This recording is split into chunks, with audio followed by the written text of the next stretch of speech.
Welcome to this podcast series on pseudoscience, fake news, and how to fight back, supported by a grant from the Open Society Foundation and in partnership with the Challenging Pseudoscience Group at the Royal Institution of Great Britain. My name is Robert Pyra. Together with my colleague, Professor Marius Turda, we're inviting you to join a conversation about the meaning of history and the role of science in today's society. This is intended as a lively and urgent contribution to the understanding of pseudoscience and the uses and abuses of history in the era of so-called fake news. My guest today is Timothy Garton Ash, an international authority on the history of the present. He's the author of 10 books of political writing and of regular features in the New York Review of Books, The Guardian, and far beyond. He's Professor of European Studies at the University of Oxford, among his various titles, and a senior fellow at the Hoover Institution, Stanford University, as well as, of course, a well-known commentator on East Central European affairs. His work has received numerous international awards, and he's also featured on Time magazine's 100 Most Influential People list. So given this pedigree, which also includes a project on free speech from 2016 and a BBC radio series, Professor Garton Ash is perfectly placed to comment on the issues raised in our podcast, and we are indeed honoured and truly delighted to welcome him here today. Professor Garton Ash, thank you so much for joining us. Very nice to be with you. Thank you. Now, over the course of the series, we've heard about how history and science have become weaponized to support present-day illiberal politics in East Central Europe. And the contours of this trend, as seen most notably today in Hungary and Poland, have broadly been defined as a challenge to liberal democratic norms as understood by the European Union, including attempts to shut down or muzzle independent media or politicize the judiciary. Professor, given your cross-regional expertise, I thought we might start by discussing the background to these developments. In other words, the longer-term genesis of how history has been used and abused across this region. So let me start with a very nice comment made by a friend of mine called Konstanty Gebert, a well-known Polish journalist, who said, when Americans say that's history, they mean it's irrelevant. When Central and East Europeans say that's history, they mean it's the most important thing. And that's very characteristic of this whole region. And therefore, the politics of history are crucial here in a way they aren't in some other places. And I would say, to start with, that there are two big misunderstandings or misrepresentations, two false prisms through which what is happening, particularly in Poland and Hungary, but more widely, is viewed. One is a Western prism, and one is a, for want of a better word, Central European or Eastern prism. The Western prism is to say, well, we shouldn't be surprised because these societies have never quite been part of the true Enlightenment Europe. They've always been tendentially authoritarian. Look at their pre-1939 history, and so they're just reverting to form.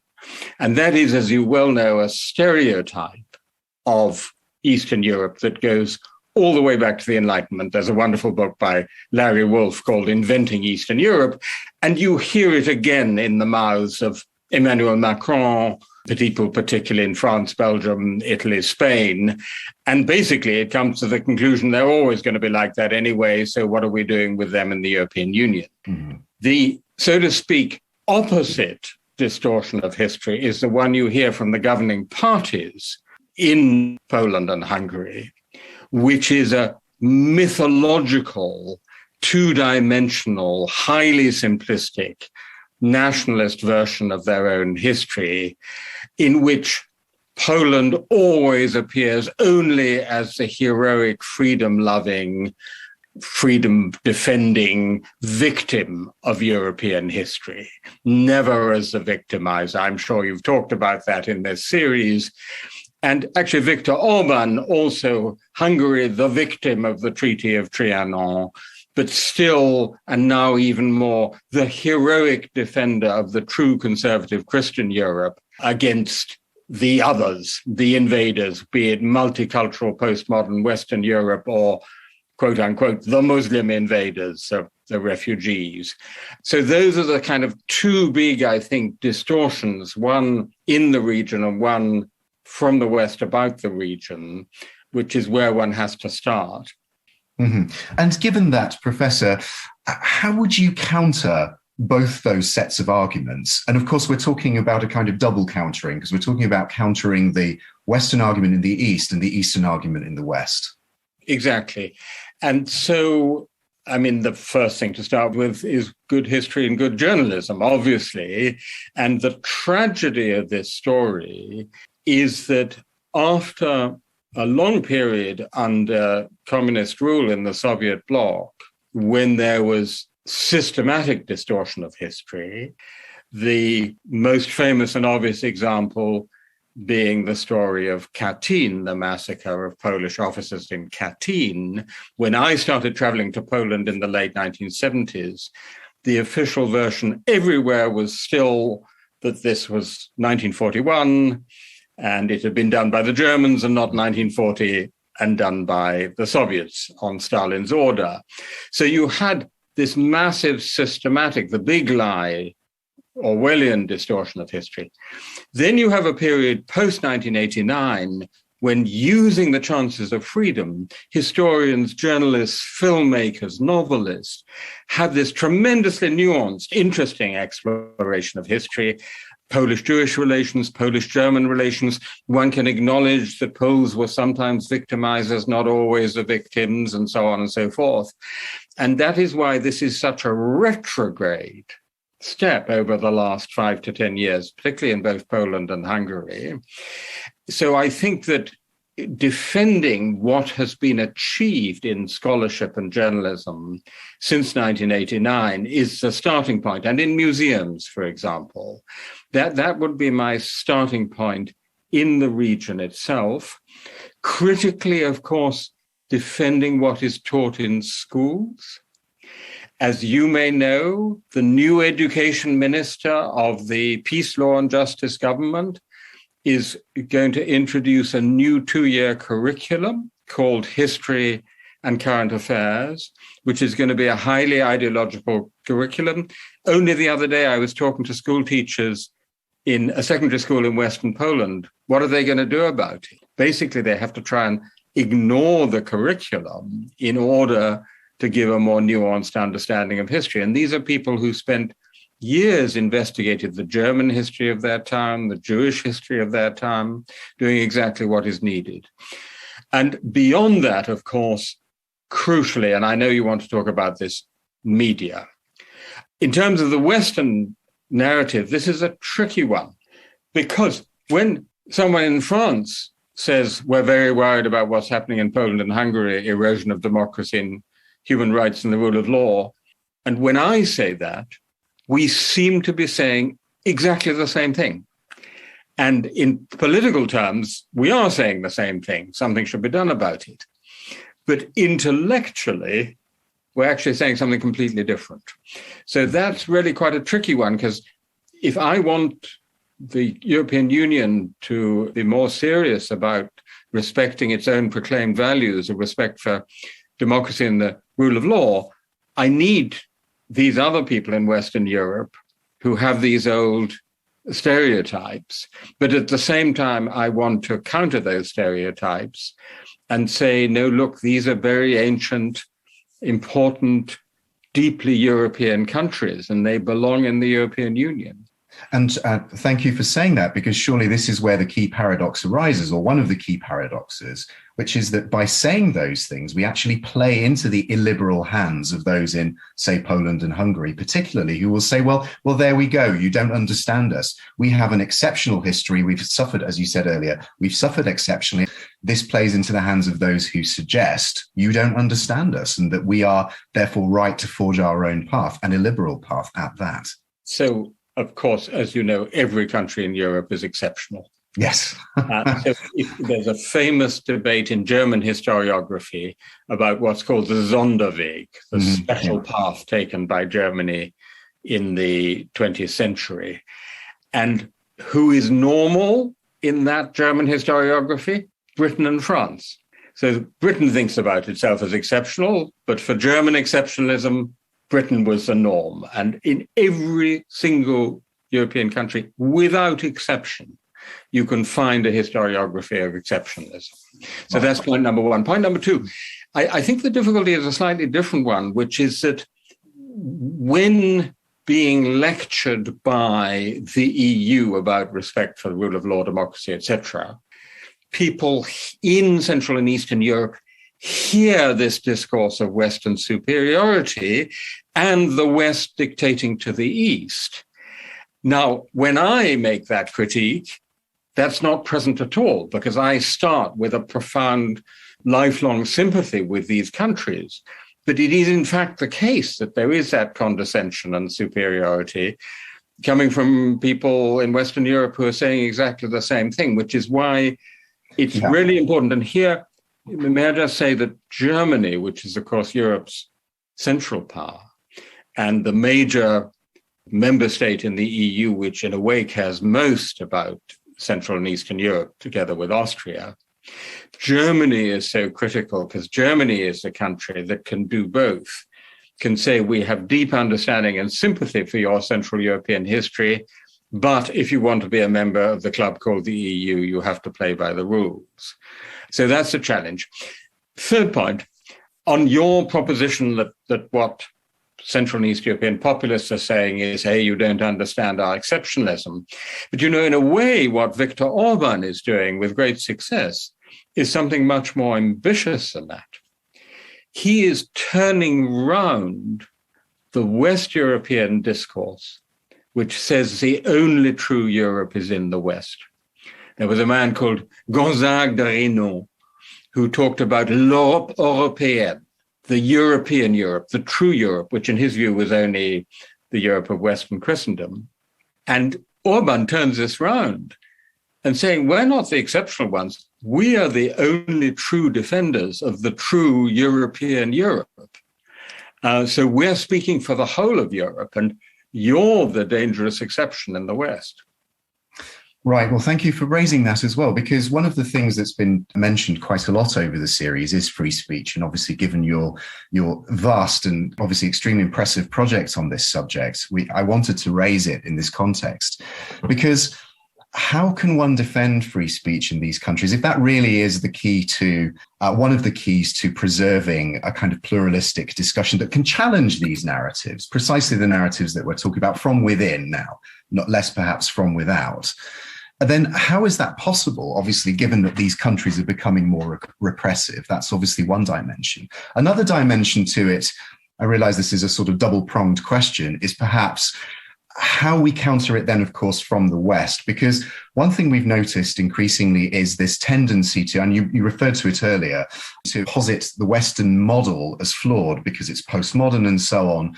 And in fact, therefore, free speech as part of that package is flawed by implication or by extension. Therefore, this is an alternative model. This is a better model. So again, it's a sort of double-headed question pivoting on what some would suggest is an answer to these problems, which is stoking a kind of pluralistic discourse that can challenge these exclusivist narratives. So there is no democracy without free speech. It's no accident that our whole understanding of free speech in the West goes back to ancient Athens and the notion of deliberative democracy. So in my view, for example, in Poland today, the defense of free and pluralist media is the single most important thing to be done in the defense of democracy. It's actually more important than the rule of law, which has been so far eroded. I mean, of course, that's still important, but the free and pluralist media, which, as you know, are under fierce attack. And these days, the greatest threat to free speech in this part of the world does not come via censorship, it comes via ownership. So if you look at the way that Viktor Orban has effectively got control of virtually all the media in Hungary, much more so than in Poland, obviously it's partly because he controls the state television and radio and news agencies and so on. That's still important. But beyond that, it's because he has got friendly oligarchs, friendly media owners, owning most of the media, ostensibly independent. I always like to say that,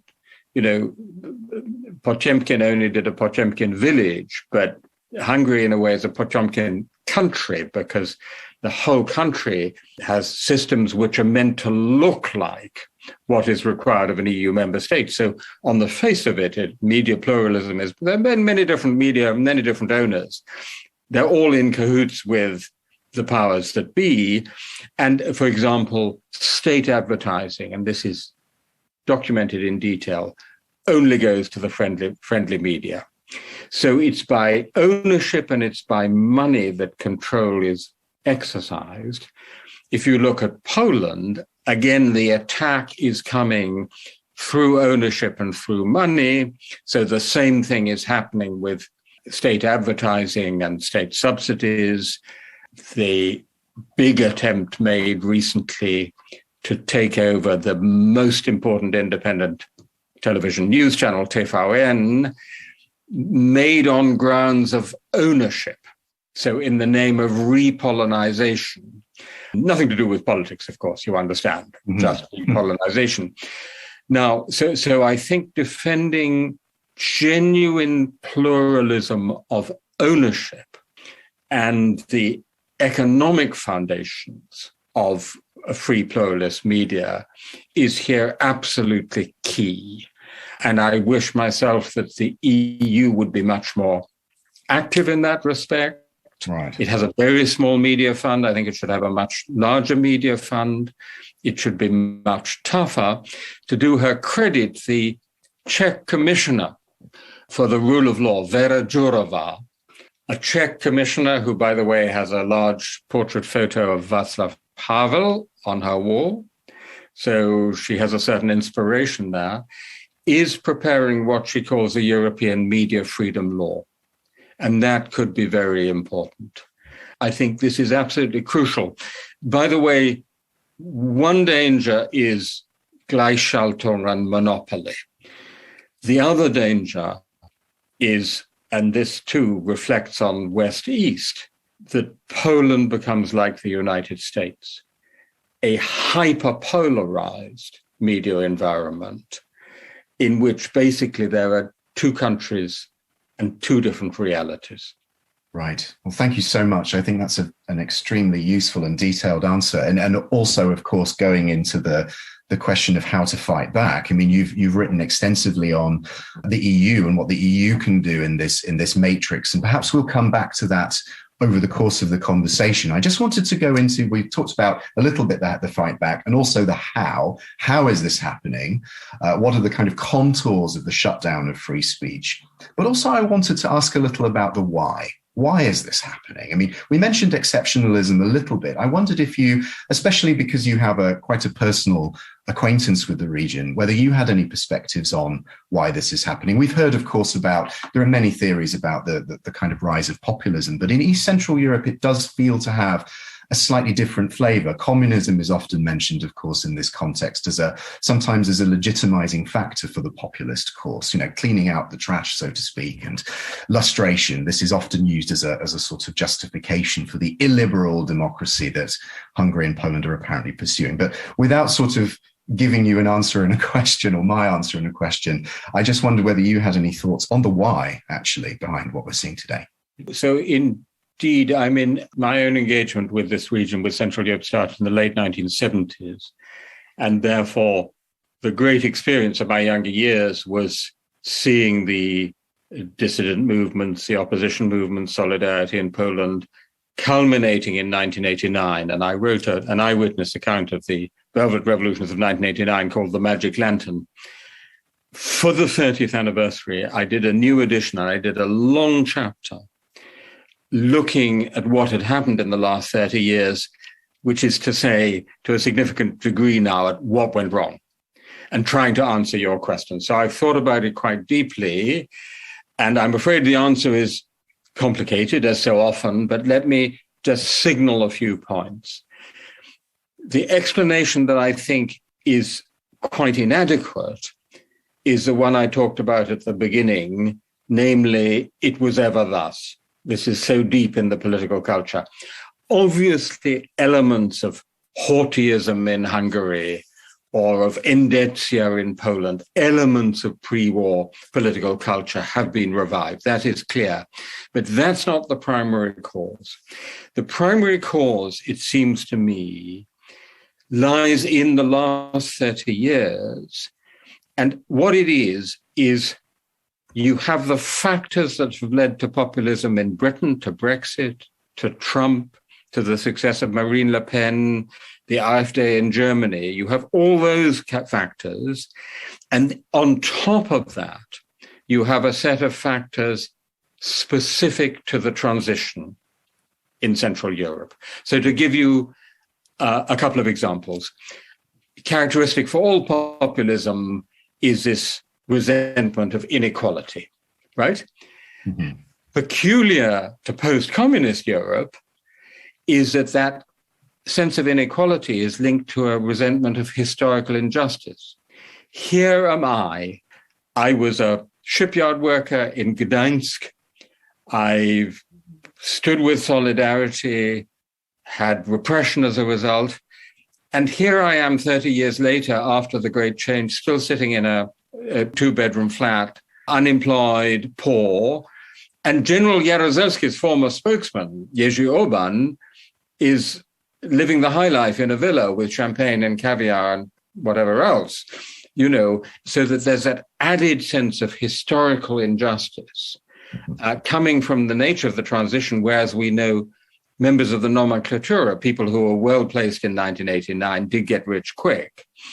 The politics of history plays some role in the West, but much more in East Central Europe, because there was a sense of a missing catharsis, a missing reckoning with the past, which is absolutely central to the agenda of both Fidesz and peace in Poland, and absent in the West. And one can go down the list, I think, and find a whole series of factors general to populism in our time, specific to East Central Europe, but the causes are mainly in the last 30 years, not so much in the last 300. Thank you, Professor. That while you were speaking, I was reminded of Anne Applebaum's recent book, which talks very much about the human factor in all of this. In other words, this, as you say, this is within the compass of living memory and recent and lived experience. And these actors are now playing out, some of these actors are now playing out their resentments or disappointments in the political arena. I think that emerges very strongly in the Polish case from her book, at least from her perspective. I may just say one word about that. The role of the individual in history must never be underestimated. I first met Viktor Orban in 1988. In 1989, he was our student in Oxford, bright young, bright-eyed, bushy-tailed enthusiast for liberalism. We identified him as one of the most skillful politicians in post-communist Europe, and we were not wrong. Mm-hmm. He's just used his skills in the other direction. But there's no question democracy would not have been so much eroded in Hungary since 2010 without the skills and individual personality of Viktor Orban, and similarly the personal resentment of Jarosław Kaczynski in particular, who, like Orban, was part of the opposition. There's no question about it. I remember him from that time. That cannot be underestimated. Thank you. So it's interesting. These pieces are coming together in a kind of complex interaction of, if you like, grander historical forces, longer durée narratives, but really some very short-term personal factors. And I think I was also reminded while you were talking of your recent piece in Prospect, where you mentioned Pierre Hassner. Yeah. I was very struck by that analysis, which was almost a sort of return of the repressed analysis and this is more on the side of grand historical longue durée forces rather than personal factors, which was around almost this sort of longing for, if you will, the conservative pull on the one hand for community and belonging and nation, but also security, social contact, a social net, and so on the other. And that these two things have kind of come back to bite the projects, the democratic projects in the East in particular, if that's not an incorrect summary of your view. So Pierre Hassner was a favorite pupil of Raymond Aron, brilliant man, Romanian Jewish origin, came to France as a political exile, and much underestimated in his lifetime, one of the most brilliant men I've had the pleasure to know. And he wrote this incredibly insightful and foresightful essay in 1991, in which he said this: as we celebrate the triumph of universality and liberty, let us not forget the forces that gave us nationalism and communism, namely the yearning for community and identity on the one side and for solidarity and equality on the other.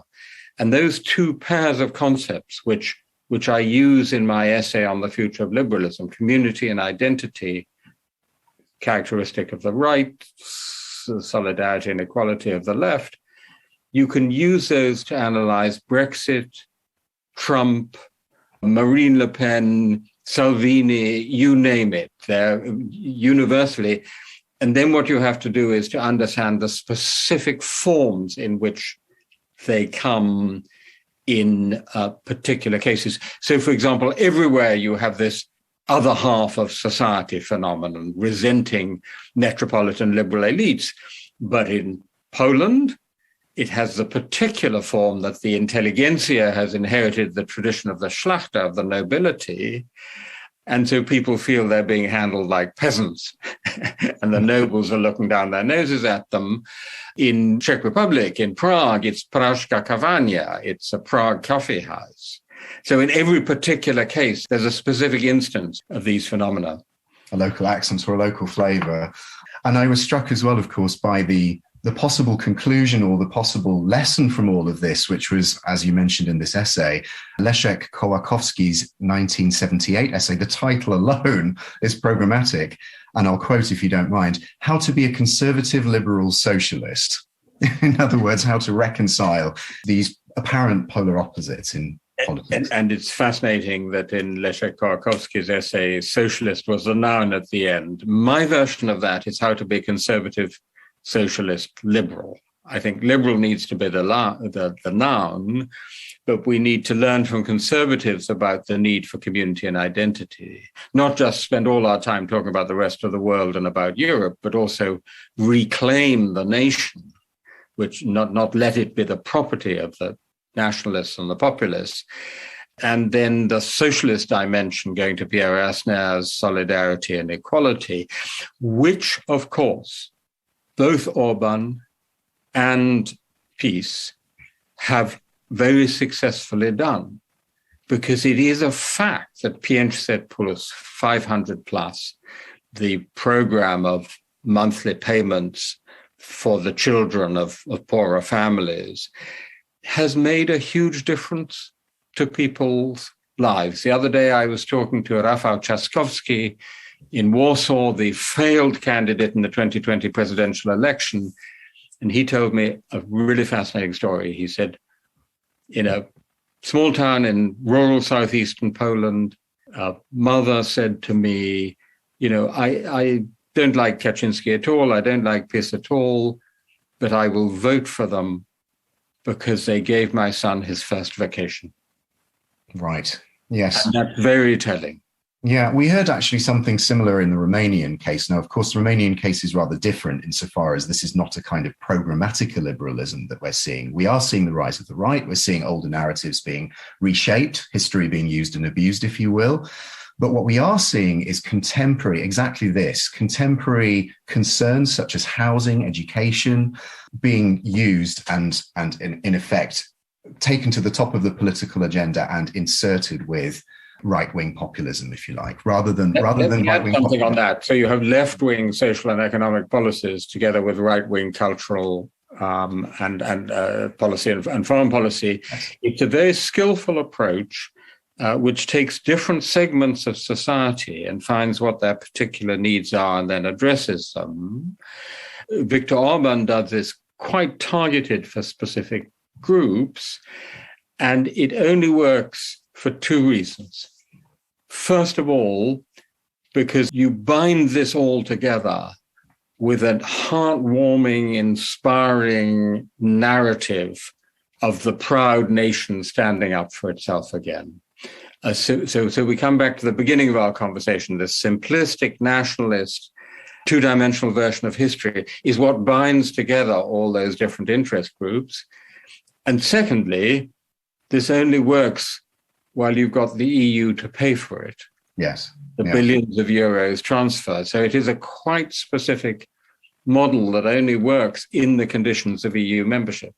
So am I right in saying you would advocate for the EU being more, let's use the word muscular, about how it dispenses its funds to countries such as this with a liberal politics? Absolutely. So the transfers from the EU to Hungary have been in recent years something like between 3 and 4% of GDP.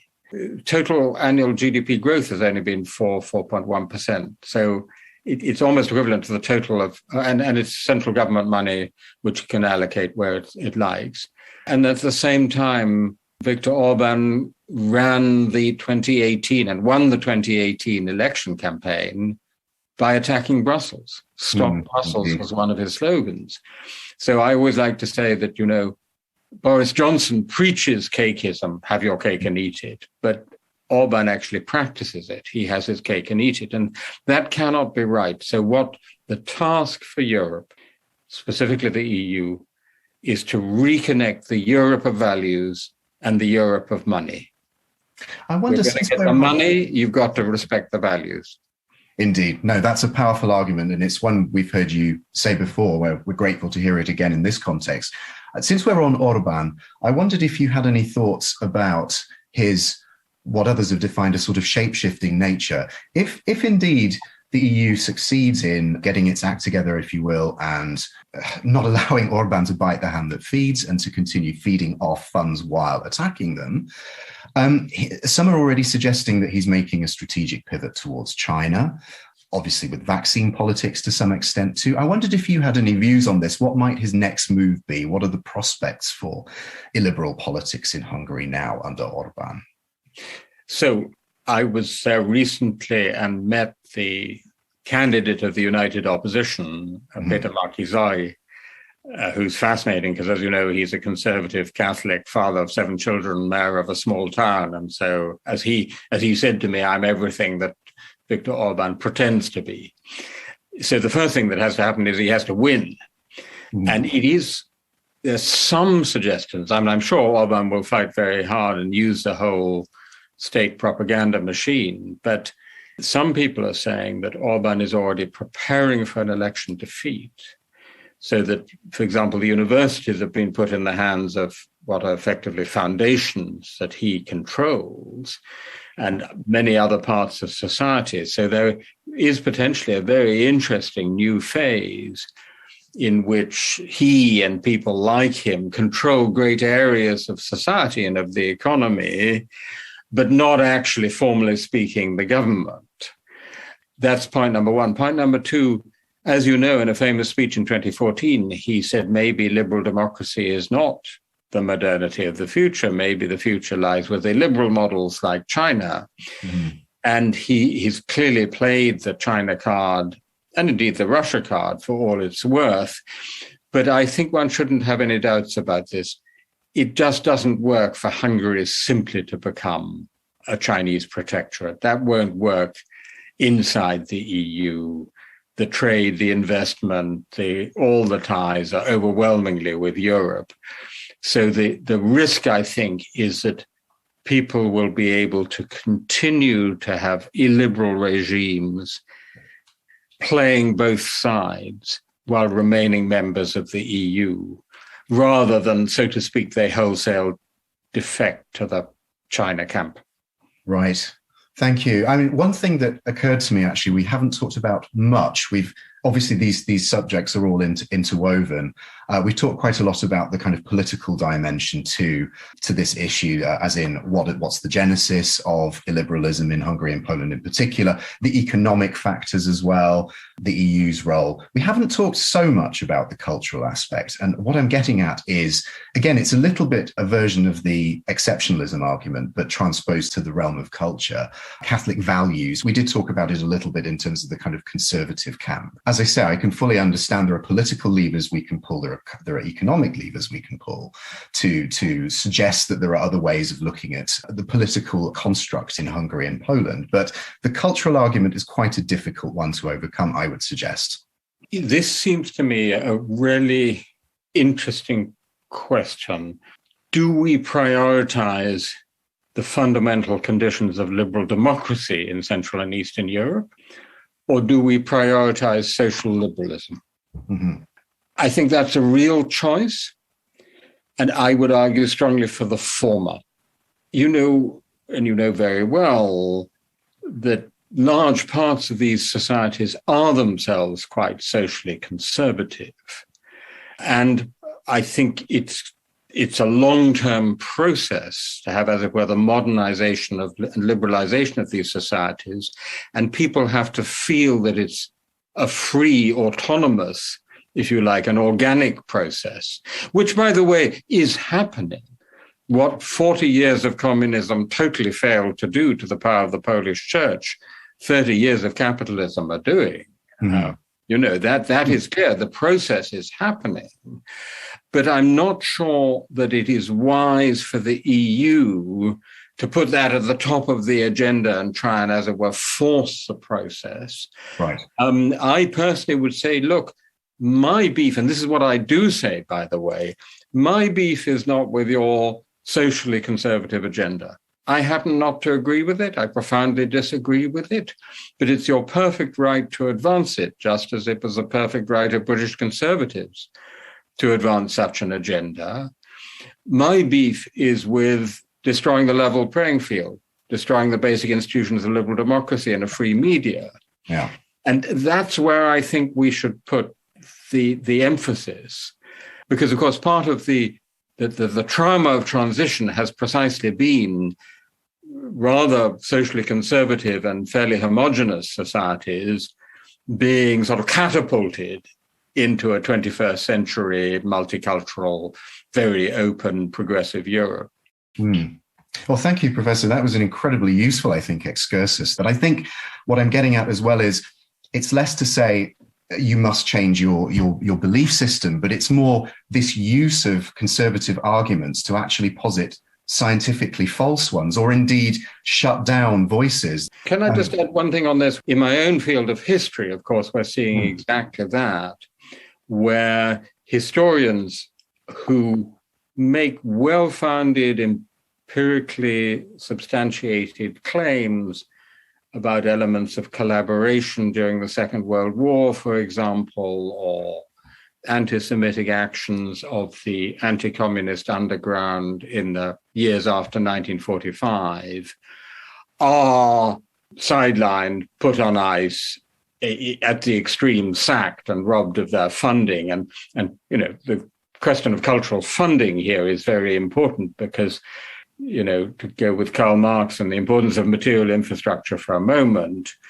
for Marx, civil society was a society created by an economically independent bourgeoisie.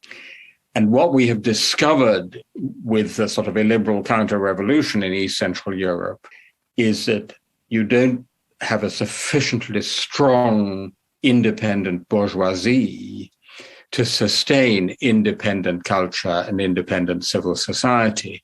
If you take away the state funding and the funding by foundations connected with state-owned enterprises, many small magazines or theaters or museums are really struggling. And the only place they can look is to Western funders, where they're then accused of being foreign agents. I mean, I suppose we're coming on very much now squarely back to the question of how to fight back. And again, the classic paradox here is, and we've touched on it several times in different forms, the problem, if you like, of perceived paternalism or foreign agents. As soon as the West starts to offer solutions, as it were, to sort of suggest how they could support pluralist projects in the East, one encounters immediate opposition, some of it legitimate, some of it not. And I just wondered whether you had any thoughts on, I suppose, again, it's the internal outside perspective, what people can do, as it were, civil society can do in East Central Europe, and also what we can do in the West to support democracy in the more L liberal sense. So to start with a historical reference, just after the Gdańsk Agreement was signed at the end of the Great Strikes in August 1980, one of the strikers' leaders, Andrzej Gwiazda, said, "Our only guarantee is ourselves." And this became a famous line.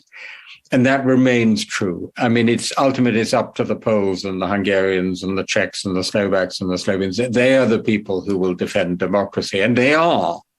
They're really standing up for it. And by the way, if you look at the election of Zuzana Čaputová in Slovakia, if you look at the defeat of Andrej Babiš in the Czech Republic, if you look at the united opposition in Hungary, the trends are not all going the other way towards illiberalism. You might say there's a coming back. So they will decide. The big difference is this: the very framing about foreign intervention is false in the case of an EU member state. The EU is itself a political community. In joining it, you sign up to certain values, certain norms, certain rules. And so that's the key point. It's what the EU does to ensure respect of its own norms to which people have signed up. That's part of the deal of being a member state. And as you will remember, the whole process of democratization in East Central Europe went hand in hand with Europeanization. And actually, the accession process did give very powerful incentives and powerful conditionality for respecting liberal democracy. The thing we found out since is that once you're inside, you can get away with almost anything. So that, for me, if we're talking about the external actors, is the crucial thing that has to change. And it's a change that requires the EU as a whole to change in the way it works, and not just a particular policy towards Poland or Hungary. And that addresses your problem of paternalism or colonialism. Right. If you can plausibly demonstrate that you're doing the same thing for Greece and Portugal as you are for Slovenia and Slovakia, you have a stronger case. Thank you. Dare I ask how optimistic you are for the prospects of liberal democracy, particularly in Hungary and Poland, given these factors that we've talked about? So the possibility of self-reliance and the fact that there are quite strong civil society groups pulling in the other direction, the fact that the EU could still react in the ways you've described. How do you feel about the prospects? Well, I would say that I'm very cautiously optimistic, because I think that what you see in both Hungary and Poland is people really identifying with and standing up for the pillars of liberal democracy.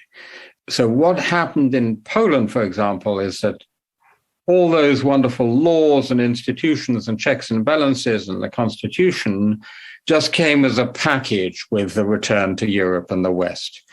Now people are really standing up for it, and people like Lech Wałęsa are marching around with T-shirts saying Konstytucja, Constitution.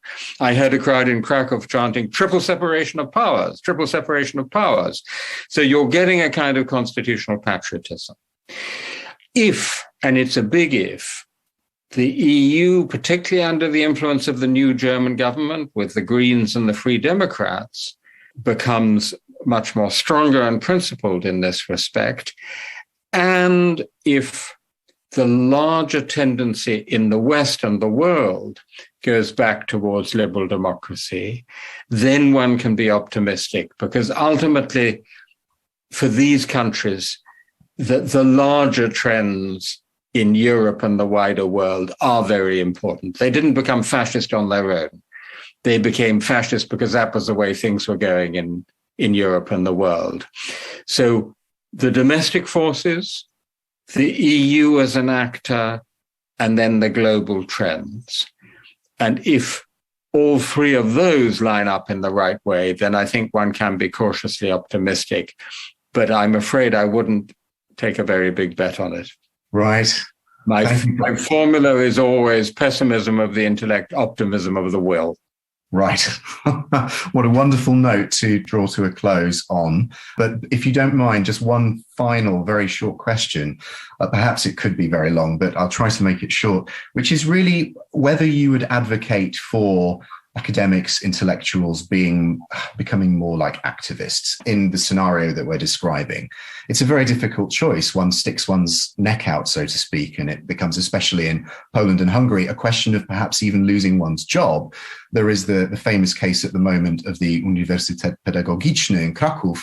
You probably have colleagues there. I certainly have friends there. And it's quite a worrying development to think that people can simply lose their jobs for not necessarily holding a party political line. So I wondered whether you had any brief reflections on the role of the intellectual, if you will, and whether there is a sort of compulsion to become an activist.